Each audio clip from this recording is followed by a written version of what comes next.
வணக்கம். திசைகளின் 10 மணி செய்திகள். எண்ணெய் நம்பர் பிளேட் அமைச்சர் என்று முத்திரை குத்துவதா? கவலை இல்லை என்கிறார் ஆந்தனி லாக். போக்குவரத்து அமைச்சர் என்ற முறையில் சாலை போக்குவரத்து இலாகா மூலமாக வாகனங்களுக்கான பதிவு எண்களை டெண்டர் மூலம் விற்பனை செய்வதில் தாம் அதிக கவனம் செலுத்துவதாக கூறி தம்மை நம்பர் பிளேட் அமைச்சர் என்று முத்திரை குத்தியுள்ள தரப்பினர் குறித்து தாம் கவலை கொள்ளவில்லை என்று போக்குவரத்து அமைச்சர் ஆந்தனி லாக் தெரிவித்தார். கோல்ட், FF, MM மற்றும் மடானி போன்ற தனித்துவமான வாகன பதிவு எண்களுக்கான நம்பர் பிளேட் வெளியிடப்பட்டது தொடர்பில் தாம் நம்பர் பிளேட் அமைச்சர் என்று சில தரப்பினர் முத்திரை குத்துவதாக ஆந்தனி லாக் நகைச்சுவை இழையோடு கூறினார். தனித்துவமான நம்பர் பிளேட்டுகளை டெண்டர் விடுவது மூலம் சாலை போக்குவரத்து இலாக்காவான JPJ-விற்கு அதிக வருமானம் கிடைக்கிறது. தம்முடைய அமைச்சின் கீழ் செயல்படும் ஒரு இலாக்காவின் வருமானத்தை அதிகரிக்கச் செய்வதற்காக தாம் நம்பர் பிளேட் அமைச்சர் என்று முத்திரை குத்தப்பட்டதில் ஆச்சரியப்படுவதற்கு ஒன்றுமில்லை என்று ஆந்தனி லாக் விளக்கினார். தேசிய பதிவு இலாக்காவான JPN-இல் அபராதம் செலுத்துவதை தவிர்ப்பதற்காக தனது மைகார்ட் அடையாள அட்டை கைப்பையுடன் கொள்ளையடிக்கப்பட்டதாக போலீசில் பொய் புகார் செய்த விற்பனை பணியாளர் ஒருவர் நாளை வெள்ளிக்கிழமை ஷா அலாம் மேஜிஸ்ட்ரேட் நீதிமன்றத்தில் குற்றம் சாட்டப்படவிருக்கிறார். சுபங் ஜெயா ஜலான் USJ 14(1)D-யில் 2 ஆடவர்கள் தன்னை கத்தி முனையில் மடக்கி கைப்பையை கொள்ளையடித்ததாக 25 வயதுடைய அந்த விற்பனை பணியாளர் போலீசில் புகார் செய்திருந்ததாக பட்டாலிஞ்சயா மாவட்ட போலீஸ் தலைவர் ECP 1 அஸ்லான் 1 மஹமட் தெரிவித்தார். அந்த புகாரை அடிப்படையாக கொண்டு போலீசார் புலன் விசாரணை நடத்தியதில் அப்படி ஒரு சம்பவம் நிகழவில்லை என்பது கண்டுபிடிக்கப்பட்டதாக இன்று நடைபெற்ற செய்தியாளர்கள் கூட்டத்தில் ECP 1 அஸ்லான் குறிப்பிட்டார். குற்றவாளி என்று நிரூபிக்கப்பட்டால் 6 மாத சிறை தண்டனை அல்லது அபராதம் விதிக்க வகை செய்யும் குற்றவியல் சட்டத்தின் கீழ் அந்நபர் நீதிமன்றத்தில் குற்றம் சாட்டப்படுவார் என்று ECP 1 அஸ்லான் தெரிவித்தார். 2027 கல்வியாண்டில் பள்ளி பாடத்திட்டத்தின் வாயிலாக TVET தொழில்திறன் கல்வி 1ஆம் ஆண்டு மாணவர்களுக்கு கல்வி அமைச்சு அறிமுகப்படுத்தவிருக்கிறது. TVET தொழில்திறன் கல்வியின் அவசியம், அவற்றின் அடிப்படை முதலியவற்றை மாணவர்கள் தங்கள் இளம் பிராயத்திலேயே அறிந்து கொள்ளும் வகையில் 1ஆம் ஆண்டில் TVET தொழில்திறன் கல்வி அறிமுகப்படுத்தப்படும் என்று துணை கல்வி அமைச்சர் வோங் கா வோ தெரிவித்தார். அறிவியல், தொழில்நுட்பம், இலக்கவியல், காணொளி, கலை, இசை மற்றும் சுகாதார கல்வி ஆகியவற்றில் பலதரப்பட்ட அறிவார்ந்த கற்றல் அம்சங்களில் ஒரு பகுதியாக TVET தொழில்திறன் கல்வி புகுத்தப்படும் என்று துணை அமைச்சர் விளக்கினார். பினாங்கு தண்ணீர்மலை நாட்டுக்கோட்டை நகரத்தாரின் அருள்மிகு தண்டாயுதபாணி ஆலயத்தின் மகா கும்பாபிஷேகம் இன்று காலையில் வெகு சிறப்பாக நடைபெற்றது. 1854ஆம் ஆண்டு நிறுவப்பட்ட அருள்மிகு தண்டாயுதபாணி ஆலயம் பினாங்கில் உள்ள இந்து மக்களின் முக்கிய சமய சின்னமாக விளங்கி வருகிறது.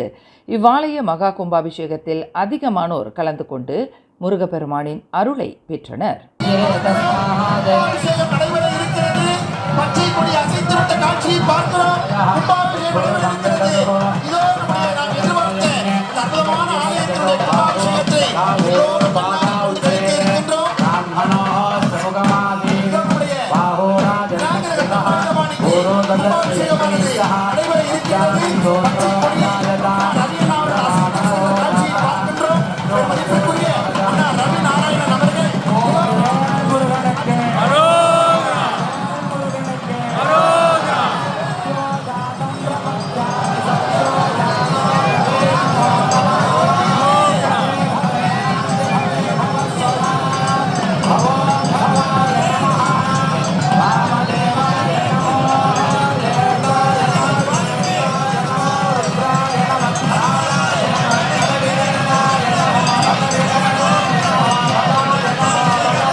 இந்த மகா கும்பாபிஷேகத்தை ஒட்டி பினாங்கில் இந்து ஆலயங்களை நிர்வகித்து வரும் RSN ராயர் தலைமையிலான பினாங்கு இந்து அறப்பணி வாரிய பொறுப்பாளர்களுக்கும் நாட்டுக்கோட்டை நகரத்தார் அழைப்பு விடுத்திருந்தனர். அந்த வகையில் பினாங்கு இந்து அறப்பணி வாரியம் சார்பில் அதன் துணைத் தலைவர் டாக்டர் R லிங்கேஸ்வரன், ஆணையர் சங்கர் ஆகியோர் ஆலயத்திற்கு பூஜை தட்டு ஏந்தி வந்து நிகழ்விற்கு சிறப்பு சேர்த்தனர். அருள்மிகு தண்டாயுதபாணி ஆலயத்தின் மகா கும்பாபிஷேகம் மிகவும் முக்கியத்துவம் வாய்ந்ததாகும் என்கிறார் டாக்டர் லிங்கேஸ்வரன். இவ்விழாவில் அனைத்து தரப்பினரையும் ஒன்றிணைத்து மிக சிறப்பாக கும்பாபிஷேகத்தை நடத்திய நாட்டுக்கோட்டை நகரத்தாரின் அருள்மிகு தண்டாயுதபாணி ஆலய நிர்வாகத்திற்கு பினாங்கு அறப்பணி வாரியம் சார்பில் தமது நன்றியையும் பாராட்டுக்களையும் தெரிவித்துக் கொள்வதாக அவர் குறிப்பிட்டார். அனைவரையும் ஒன்றிணைத்து அதே நேரத்தில் சமூகத்திற்கு சேவையாற்ற வாய்ப்பு கிடைத்தது குறித்து மகிழ்ச்சி அடைவதாக டாக்டர் லிங்கேஸ்வரன் பெருமிதம் தெரிவித்தார். நாடு முழுவதும் உள்ள தொழிற்சங்கங்களில் இணையக்கூடிய உறுப்பினர்களின் எண்ணிக்கையை 20 லட்சம் பேராக அதிகரிப்பதற்கு மனிதவள அமைச்சு இலக்கு கொண்டுள்ளது என்று அதன் அமைச்சர் ஸ்டீவன் சிம் தெரிவித்துள்ளார். கடந்த செப்டம்பர் மாத நிலவரப்படி மலேசியாவில் உள்ள 759 தொழிற்சங்கங்களில் 10,30,151 பேர் உறுப்பினர்களாக இருப்பதாக ஸ்டீவன் சிம் குறிப்பிட்டார். கடந்த செப்டம்பர் மாதம் 15ஆம் தேதி நடைமுறைக்கு வந்துள்ள 1959ஆம் ஆண்டு தொழிற்சங்கம் மீதான 2024ஆம் ஆண்டு சட்ட திருத்தத்திற்கு ஏற்ப உறுப்பினர்களின் எண்ணிக்கையை அதிகரிப்பதில் மலேசியாவில் இந்த இலக்கு நிர்ணயிக்கப்பட்டுள்ளதாக அமைச்சர் குறிப்பிட்டார். அமலுக்கு வந்துள்ள புதிய சட்ட திருத்தம் தொழிலாளர்களை பிரதிநிதிப்பதற்கு தொழிற்சங்கங்கள் அமைக்கப்படுவதற்கு உள்ள தடைகளை அகற்றியிருப்பதாக அமைச்சர் சுட்டிக்காட்டினார். ட்ரெய்லர் லாரியிலிருந்து பிடிமானத்தை தகர்த்து கொண்டு கொள்கலன் ஒன்று வாகனங்கள் மீது விழுந்த சம்பவத்தில் பெண் ஒருவர் பலியானதை தொடர்ந்து அந்த ட்ரெய்லர் லாரியின் போக்குவரத்து உரிமம் தற்காலிகமாக ரத்து செய்யப்படலாம் என்று போக்குவரத்து அமைச்சர் ஆந்தனி லாக் கோடிக்காட்டியுள்ளார். ட்ரெய்லர் லாரியிலிருந்து கொள்கலன் சாலையில் விழும் அளவிற்கு அலட்சிய போக்கும் கவனக்குறைவும் நிகழ்ந்துள்ளது என்பது விசாரணையில் தெரிய வருமானால் சம்பந்தப்பட்ட நிறுவனத்தின் போக்குவரத்து உரிமம் மீட்டுக்கொள்ளப்படும் சாத்தியம் இருப்பதாக அமைச்சர் விளக்கினார். பினாங்கு புக்கிட் மர்தாஜாம் ஜலன் புக்கிட் தங்காவில் நேற்று காலை 9:16 மணி அளவில் நிகழ்ந்த இச்சம்பவத்தில் 21 வயது பெண் உயிரிழந்தார். 25 வயதுடைய மேலும் ஒரு நபர் கடும் காயங்களுக்கு ஆளாகி புக்கிட் மர்தாஜாம் மருத்துவமனையில் சிகிச்சை பெற்று வருகிறார். இச்சம்பவத்தில் 2 கார்களும் 3 லாரிகளும் சேதமுற்றன. பள்ளி படிப்பை முடித்து கல்வியில் தொடர்ந்து நாட்டம் இல்லாத 18 வயது இளையோர்களுக்கு திறன் அடிப்படையிலான பயிற்சிகளை வழங்கி தொழில் ஈடுபாடு மற்றும் சுய மேம்பாட்டை உருவாக்கி உள்ளூர் மற்றும் சர்வதேச தொழிற்சந்தைக்கு ஏற்ப திறன் பெற்ற ஆழ்வளத்தை உருவாக்குவதில் பர்ஜாயா டிவேட் காலேஜ் மலேசியாவின் முன்னணி கல்லூரியாக விளங்குகிறது. இளையோர்களை செழிப்பான வாழ்க்கையை நோக்கி அழைத்துச் செல்வதற்கும் அவர்களின் எதிர்காலத்திற்கான வெற்றிக்களத்தை அமைத்துக் கொடுப்பதற்கு தொடர்ந்து ஆக்கப்பூர்வமான வழிகாட்டலை வழங்கி வரும் பர்ஜாயா டிவேட் கல்லூரி சமையல் கலை மற்றும் ஹோட்டல் தொழில்துறையில் 3 வகையான பயிற்சிகளை வழங்குகிறது. SKM எனப்படும் மலேசிய திறன் பயிற்சி சான்றிதழுடன் யுனைடெட் கிங்டமின் டிப்ளோமாவிற்கான சிட்டி அண்ட் கில்ஸ் இரட்டை சான்றிதழையும் வழங்கி மாணவர்களை உலக சந்தைக்கு தயார்படுத்தும் வகையில் இந்த 3 தொழில்திறன் பயிற்சிகளின் வாயிலாக அனைத்துலக அங்கீகாரத்தை பர்ஜாயா டிவேட் கல்லூரி வழங்குகிறது. Food preparation and culinary arts, food and beverage மற்றும் ரிசப்ஷன் சர்வீசஸ் ஆகியவையே பர்ஜாயா டிவேட் கல்லூரி வழங்கும் சமையல் கலை மற்றும் ஹோட்டல் துறை சார்ந்த 3 தொழில்திறன் பயிற்சிகளாகும். Food preparation and culinary arts குறித்து ஏற்கனவே விளக்கம் அளித்த நிலையில் 2வது தொழிற்பயிற்சியான ஃபுட் அண்ட் பெவரேஜ் திட்டமானது மாறுபட்ட சூழல்களில் பணி செய்யும் முறை, வெவ்வேறு பண்பாட்டு சூழலில் இயங்கும் மனிதர்களோடு தொடர்புக்குரிய ஒரு முக்கிய துறையாகும் என்கிறார் பர்ஜாயா டிவேட் கல்லூரியின் தலைவரான டாக்டர் ஆர் சிவபிரகாஷ். நம்மளோட 2வது ப்ரோக்ராம் பார்த்தீங்கன்னா ஃபுட் அண்ட் பெவரேஜ் துறையை சேர்ந்தது. இதில் வெயிட்ரிங் செய்கிறாங்களே ரெஸ்டாரண்ட்ஸில், ஹோட்டல் மட்டும் இல்லை, ரெஸ்டாரண்ட்ஸும் சரி, இல்லை மற்ற ரீட்டைல் ஷாப்ஸ்லையும் சரி, வெயிட்ரிங் செய்கிறது, கேஃபே அட்டென்ட் பண்ணுறது, பேங்க்வீட்டிங் ஸ்டாஃபாக ஆகுறது, ஈவென்ட் ரிலேட்டட் வேலை கிடைக்கிறது, இந்த எக்ஸ்பீரியன்ஸ்லாம் அவங்களுக்கு கிடைக்கும். இதில் முக்கியமான ஒரு பாயிண்ட் நீங்கள் பார்த்தீங்கன்னா, அந்த ஹோட்டலில் ரியல் லைஃப் எக்ஸ்பீரியன்ஸ் அவங்களுக்கு கிடைக்குது. 5 ஸ்டார் ஹோட்டலில் ஒரு எக்ஸ்பீரியன்ஸான சூப்பர்வைசர், எக்ஸ்பீரியன்ஸ் மேனேஜர் கீழே இவங்க அந்த 15 மாதம் எக்ஸ்பீரியன்ஸ் படுவாங்க. அதனால தான் இந்த டிப்ளமா வெறும் டிப்ளமா மட்டும் இல்லை, அவங்க வேலைக்கான ஒரு ஃபர்ஸ்ட் மைல்ஸ்டோனாகவும் இருக்கும்.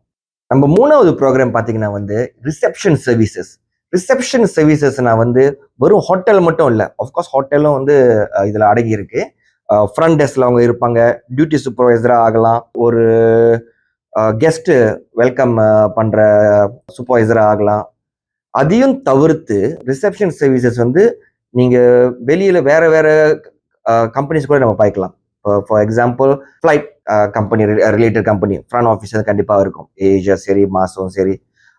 அதை தவிர்த்து மற்ற businesses, for example Starbucks, you mobile, இந்த கம்பெனி பேரு நான் உங்கள்ட்ட சொல்றேன்ல, இந்த மெஜாரிட்டி ஆஃப் த கம்பெனிஸ் வந்து பிரிட்ஜாயாவோட கார்பரேஷன் கீழேயே வந்து இருக்கு. பிரிட்ஜாயா வந்து 100கணக்கான கம்பெனிஸ் வந்து அடங்கியுள்ள ஒரு நிறுவனம். இந்த ப்ரோக்ராம் நீங்க வந்து செஞ்சீங்கன்னா உங்களோட வேலை வாய்ப்பு பிரிட்ஜாயாக்குள்ள மட்டும் இல்லாம பிரிட்ஜாயாவை தாண்டி இன்னும் மற்ற ஆர்கனைசேஷன்ல கூட உங்களுக்கு கிடைக்க வாய்ப்பு இருக்கு. நாட்டின் முன்னணி வர்த்தக குழுமமான பிர்ஜாயாவினால் ஏற்படுத்தப்பட்டுள்ள இந்த டிவேட் பயிற்சி திட்டங்களில் இளையோர்கள் அதிக அளவில் பங்கு கொண்டு தொழில் திறன்களை வளர்த்து கொண்டு உலக சந்தைக்கு ஏற்ப தங்களை தயார்படுத்திக் கொள்ள வேண்டும். தங்களுக்கு கிடைக்கக்கூடிய அனுபவம் மற்றும் ஆற்றலுடன் தங்களின் அனைத்துலக சான்றிதழ் அங்கீகாரத்தை முன்னிறுத்தி உள்ளூர் மட்டுமின்றி உலகளாவிய நிலையில் கொட்டி கிடக்கும் தொழில் திறன் வேலை வாய்ப்புகளை பற்றி கொண்டு முன்னேற வேண்டும் என்று பிர்ஜாயா டிவேட் கல்லூரி வழங்கும் தொழில்திறன் பயிற்சிகளில் பங்கேற்க இளையோர்களுக்கு அழைப்பு விடுத்துள்ளார் டாக்டர் சிவபிரகாஷ். செயற்கை நுண்ணறிவான AI தொழில்நுட்பத்தை சட்டத்துறையில் பயன்படுத்துவதற்கு இன்னும் ஆழமாக ஆய்வு மேற்கொள்வதற்கு அரசாங்கம் ஒரு கூட்டுக்குழுவை அமைத்துள்ளதாக சட்டத்துறை தலைவர் டத்தோஸ்ரீ அசலினா ஒஸ்மான் தெரிவித்தார். கூட்டரசு நீதிமன்றத்தின் பதிவாளர் அலுவலகத்துடன் நிறுவப்பட்ட இக்குழு சட்டத்தின் அடிப்படை கொள்கைகளை புறக்கணிக்கவில்லை என்பதையும் அமைச்சர் விளக்கினார். இந்த குழுவினர் கண்டறியக்கூடிய புத்தாக்கங்கள் மற்றும் கண்டுபிடிப்புகள் அடுத்த ஆண்டு தொடங்கப்படும். மை டிஜிட்டல் ஜஸ்டிஸுக்கான திட்ட வரவை உருவாக்க பயன்படும் என அசலினா நம்பிக்கை தெரிவித்தார். 2025ஆம் ஆண்டில் இலக்கவியல் அமைச்சு மற்றும் தகவல் தொடர்பு அமைச்சு உட்பட அனைத்து தரப்பினரின் ஒத்துழைப்புடன் சட்டத்துறைக்கான மை டிஜிட்டல் ஜஸ்டிஸ் திட்ட வரவை அரசாங்கம் தொடங்கும் என்பதையும் இன்று மக்களவையில் கேள்வி நேரத்தின் போது அசலினா ஒஸ்மான் இதனை குறிப்பிட்டார். கடந்த திங்கட்கிழமை ஸ்லிம் ரிவர் அருகே உள்ள புசாட் படகங்கன் ஸ்லிம் படனா தமன் ஸ்ரீஜயாவில் ஒரு தம்பதியர் சென்ற காரில் 51 கிலோவுக்கு மேல் எடையுள்ள மெத்தம்பேத்தமைன் வகையைச் சேர்ந்த போதைப்பொருள் அடங்கிய 50 பிளாஸ்டிக் பொட்டலங்களை போலீசார் பறிமுதல் செய்தனர். இந்த பறிமுதல் நடவடிக்கையின் மூலம் அந்த தம்பதியர் உட்பட 3 போலீசார் கைது செய்திருப்பதாக புக்கிட் அமன் போலீஸ் தலைமையகத்தின் போதைப்பொருள் குற்றப்புலனாய்வுத் துறையின் இயக்குனர் டத்தோஸ்ரீ கவுகோச்சின் கூறினார். போதைப் பொருளை விநியோகிக்கும் போக்குவரத்து பணியாளர்களாக வேலை செய்து வந்ததாக நம்பப்படும் 25 முதல் 27 வயதுடைய 2 ஆண்கள் மற்றும் ஒரு பெண் ஆகியோர் இதில் கைது செய்யப்பட்டனர். பறிமுதல் செய்யப்பட்ட 51.97 கிலோ எடையுள்ள போதைப் பொருட்களின் மொத்த மதிப்பு 2 மில்லியன் ரிங்கிட் என மதிப்பிடப்பட்டுள்ளது. அண்டை நாடுகளில் இருந்து போதைப் பொருள்களை கடத்துவதும் கிள்ளான் பள்ளத்தாக்கை சுற்றியுள்ள உள்ளூர் சந்தைக்கு சாலை வழியாக விநியோகிப்பதும் இந்த கும்பலின் செயல்பாடாகும் என்று அவர் விளக்கினார். 25 வயதுடைய முதல் சந்தேக நபர் ஒவ்வொரு விநியோகத்திற்கும் 2000 ரிங்கிட்டை கூலியாக பெற்றதாகவும் 27 வயதுடைய 3வது சந்தேக நபருக்கு 100 ரிங்கிட் மட்டுமே ஊதியம் கிடைத்ததாகவும் காவ் கூறினார். வெளியிலிருந்து குப்பைகளை சேகரித்து வந்து தனது வீட்டிற்குள் ஆள் உயரம் வரையில் குவித்து வைத்திருந்த முதியவர் ஒருவரின் செயல் அக்கம் பக்கத்தவர்களை முகம் சுளிக்க வைத்ததை தொடர்ந்து அந்த முதியவரின் வீட்டிலிருந்து 1 டன்னுக்கும் கூடுதலான எடை கொண்ட குப்பைகள் இன்று அகற்றப்பட்டன. இப்போ தமான்பர் பாடுவாஞ்சேயாவில் உள்ள தனது வீட்டில் குப்பைகளின் துர்நாற்றத்திற்கு மத்தியில் வாழ்ந்து வந்த 66 வயதுடைய அந்த முதியவரின் வீட்டிற்குள் நுழைந்த இப்போ மாநகர் மன்ற துப்புரவு பணியாளர்கள் வீட்டிற்குள் மலை போல் குவிக்கப்பட்டிருந்த குப்பைகளைக் கண்டு மலைத்தனர். மறுசுழற்சிக்குரிய அந்த குப்பை கூளங்களை மறுசுழற்சி மையத்திற்கு கொண்டு சென்று விற்பனை செய்யாமல் பல மாதங்களாக குப்பைகள் மத்தியில் அந்த முதியவர் இருந்து வந்தது தெரிய வந்துள்ளது. அண்டை வீட்டுக்காரர்கள் செய்து கொண்ட புகாரை தொடர்ந்து ஒரு மாடி கொண்ட அந்த தரை வீட்டிலிருந்து மாநகர் பணியாளர்கள் முழுமையாக அகற்றி அந்த வீட்டை சுத்தம் செய்தனர். மேலும் செய்திகளை தெரிந்து கொள்ள கீழே இருக்கும் பெல் பட்டனை அழுத்துங்கள். உங்கள் மகிழ்ச்சியை வெளிப்படுத்த லைக் மற்றும் ஷேர் செய்யுங்கள். தொடர்ந்து திசைகளோடு இணைந்திருக்க சப்ஸ்கிரைப் செய்யுங்கள்.